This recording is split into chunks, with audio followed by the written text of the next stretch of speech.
On. Oh, you'll have popcorn When too. you're This ready. is great.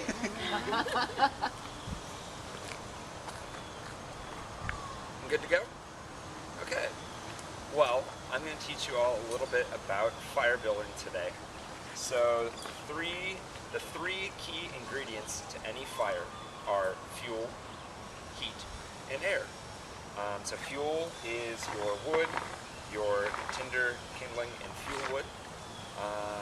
Your air provides the oxygen needed for the fire, and heat is going to come from your striker.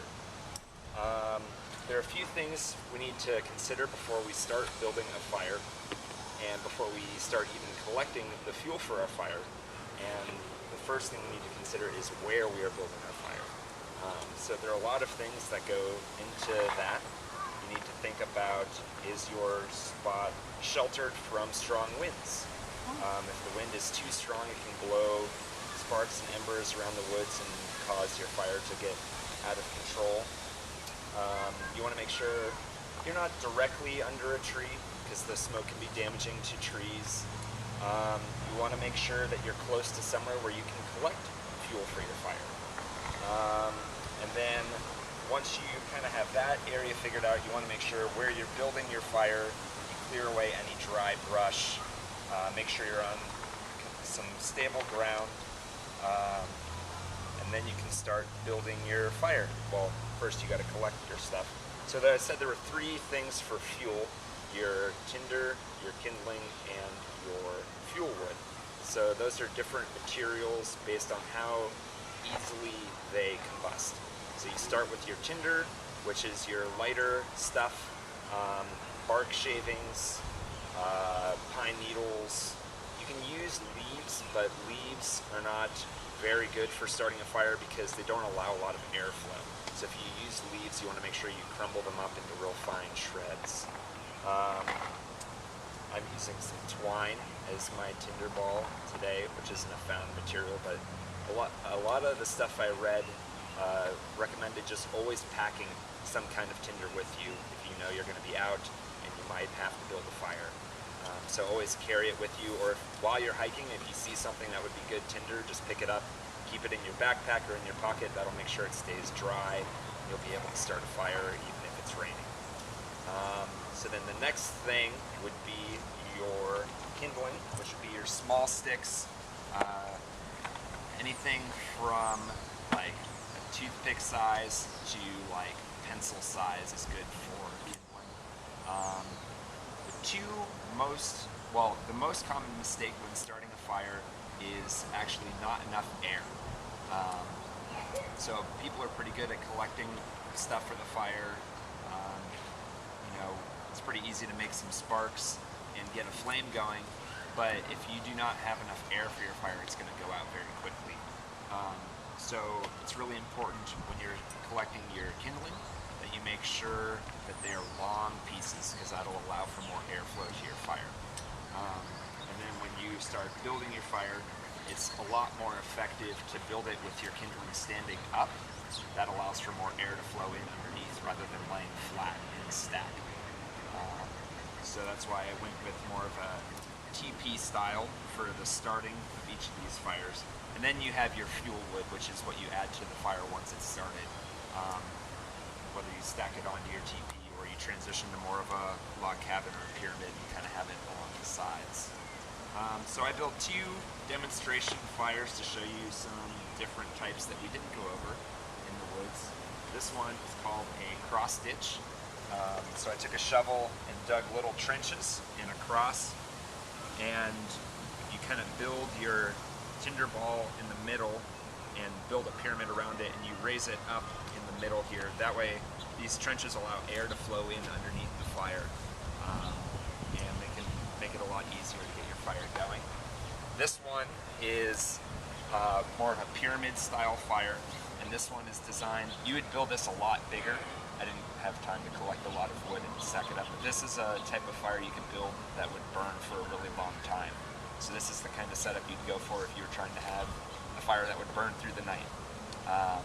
So you collect a lot of big wood, stack it along the bottom in rows really tight, and then as you work towards the top, you get smaller and smaller pieces, and then you build a starter fire on the top. So you have your tinder ball and your kindling, and you build a little pyramid at the top, and then once that ignites, it'll build some embers up that'll burn down through the stack throughout the night. Each one will kind of catch the next layer on fire. One weird number thing I read when learning about how to collect, like how much wood you need to collect. One thing I heard was for a fire to last you through the night, you need a stack of wood that's as long as you are tall and up to your waist. So to burn through the night, that's about like how much wood you need.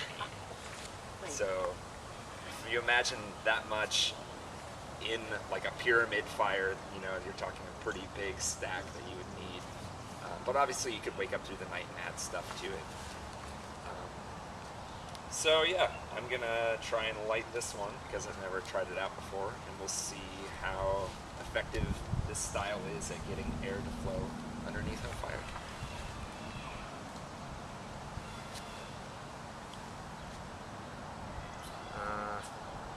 So I have a twine ball down under here, and then I collected a lot of dry stuff from the meadow.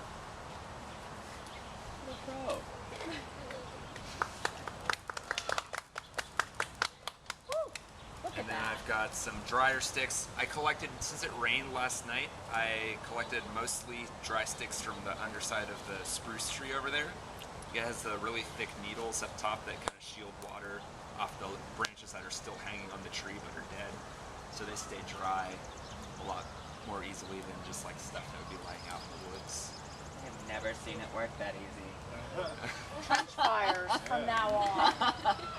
We are trenching everything. So could you just build that up really huge and it not matter because, like, before you even lit it, because you can still get underneath? Yeah, you can, and the air's flowing underneath, so you can build it up really big on the sides, like have a nice big stack, and the air still flows underneath. Wow. So you kind of want to leave the trenches on the sides open when you add bigger pieces? Yeah, so then as you build up, you can start doing just like transition to more of a log cabin if you want, and have it going across. Yeah, any other questions? What are your tips to make sure it keeps going? I just needed more wood on there. Would you stack it all up originally, or would you start stacking it on? I would have more to start, but I wouldn't do too much now, just kind of add it as it all caught. Anything else? You were trying to collect tar earlier. What was that about? Yeah, I was trying to collect some pine resin. I had some in here.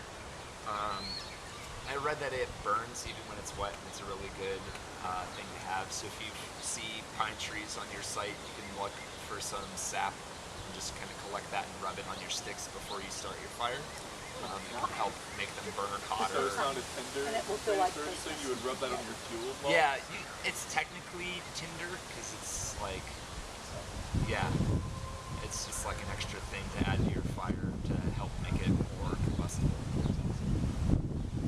What are some common things people do wrong? Well, like I said, getting the airflow is really key.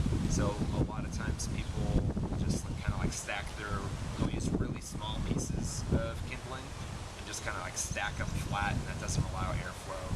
Using leaves, I always started fires with leaves as a kid, but it's not really effective. And just probably the other thing is not having enough fuel collected for your fire. We said always collect some and then go out and collect 3 times as much. But you know what's weird about that? Nobody wants to know that. Right. So I like better, like coming up with an actual thing, like when you said as tall as you are, like for that particular fire and up to my, what was it, my waist? Your waist, yeah. That gives you an actual visual, Right. rather than like 3